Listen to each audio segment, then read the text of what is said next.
Hi friends, मो ना राजू। मु क्लास 9 रे पाठ पढ़े। मते सेक्स विषय रे किछि जणा नाही, किंतु मु काली राती रे सेक्स करिछि मो दीदी सहित। मो दीदी होसंती आम ट्यूशन टीचर, माने मो घर को आसिकी मते ट्यूशन करांती।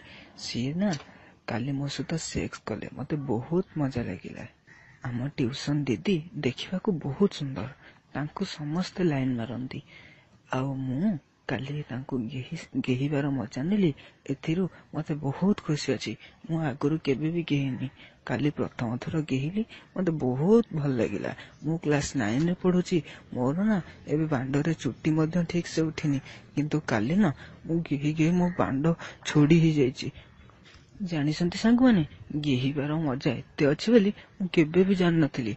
काली आम दीदी को केमिति गेहिली चलंतु मु कहूची। काली ठीक 6:30 रे आम घर को मते ट्यूशन करिया पई आम दीदी आसिले। आ मु देखिली दीदी को मुहरे काली टिके हस हस मुह थिला। आ काली टिके अलगा फीलिंग्स आसुथिबार देखिली। आ देखि मते लागिला आज बोधे दीदी किछि मूड भलो अछि, नाइ तो किछि भलो खुशी अछंती।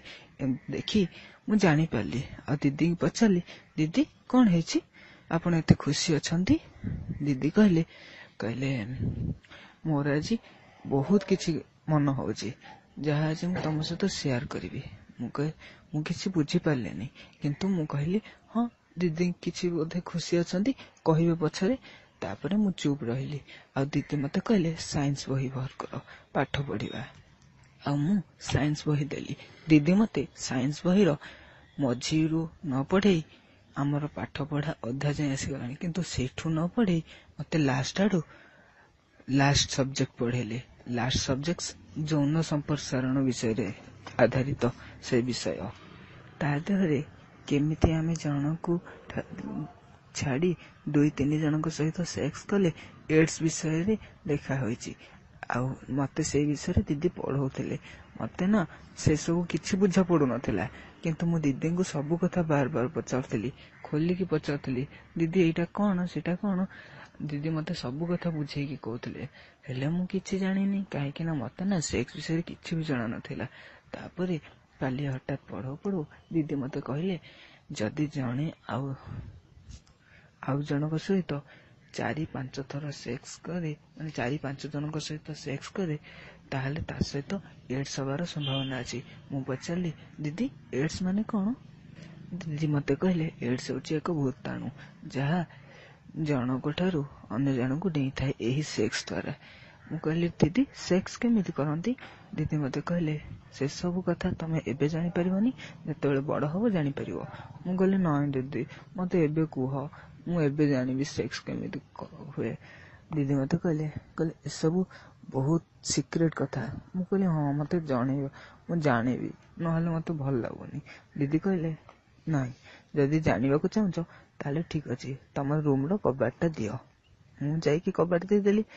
कहले एक तापरे कहली दीदी एबे कुह। दीदी कहले सेक्स जनक सहित आउ जनक करबाकू हेले ताकू कंडम दरकार, जेउ कंडम माध्यम रे देहरु तमर बाहरुथबा बीजकू अटकेई हबो आ कंट्रोल करि हबो, ताकू अन्य झियो रो देहरे न प्रवेश करबार अछि। प्रवेश कले एड्स हबो। मु कहली ता देहरु आ देह केमिति जिवो?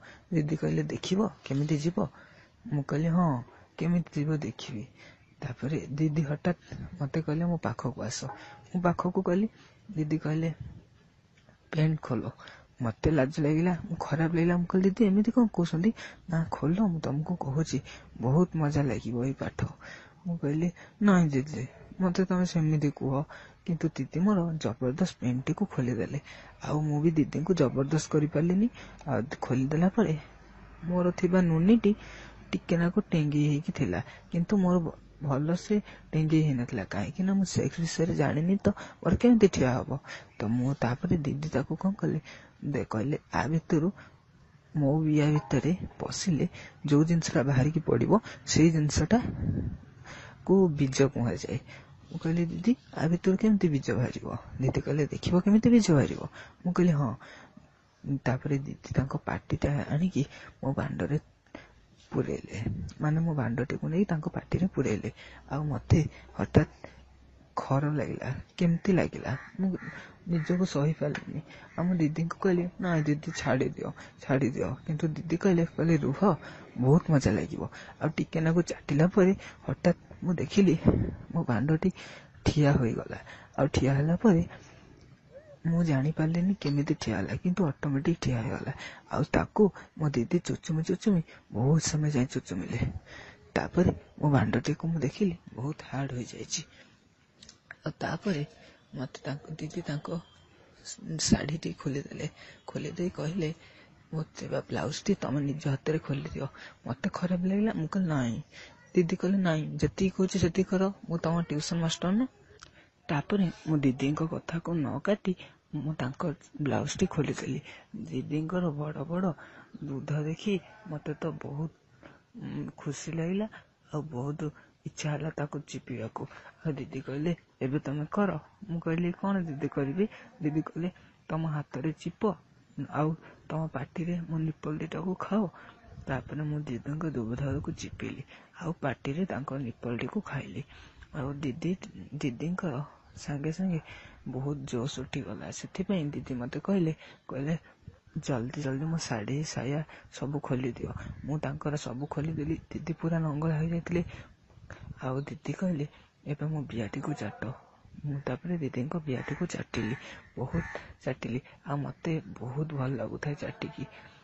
ମତେ ଦିଦି ଯେତେବେଳେ କହିଲେ ଯେ ତମର ଥିବା ନୁନିଟିକୁ ମୋ ବିଆ ଭିତରେ ପୁରେଇ ଦିଅ, ମୁଁ କହିଲି, ଦିଦି ଏମିତି କେମିତି ହବ?